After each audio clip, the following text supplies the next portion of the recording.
Watch until the end. Top 6 Mafia Boss Summarize. Warning!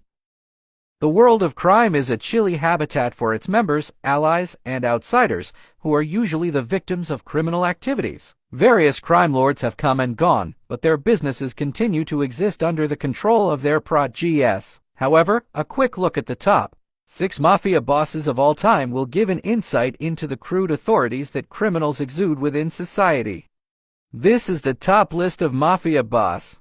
1. Al Capone.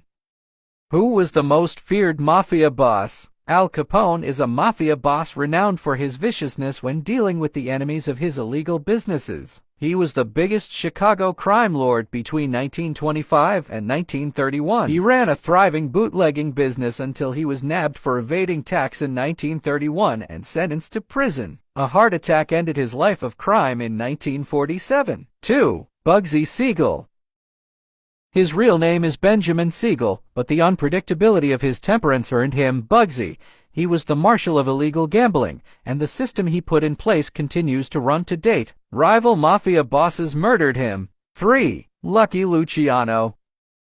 Luciano had a chronic love for the life of crime and became the first boss of a criminal gang known as the Genovese crime family today. He is involved in many people's deaths. A heart attack in 1962 put him to an everlasting rest. 4. John Gotti.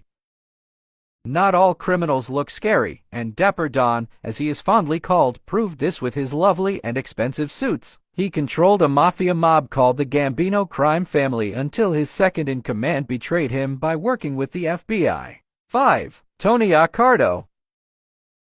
Anthony plunged into a life of crime as a bodyguard for Al Capone, nicknamed him Joe Batters. Accardo began his criminal career as a bodyguard for Capone and ended it as a mob boss. Eventually, he rose to become one of America's top 5 mafia bosses. 6. Vito Genovese. He had a long list of criminal charges against him. Don Vito, as nicknamed, killed an associate and married the man's widow, a woman he openly coveted, 2 weeks later in the early spring of 1932. Later, he was convicted in 1959 and sentenced to 15 years in federal prison before dying of a heart attack in 1969. Thanks for watching.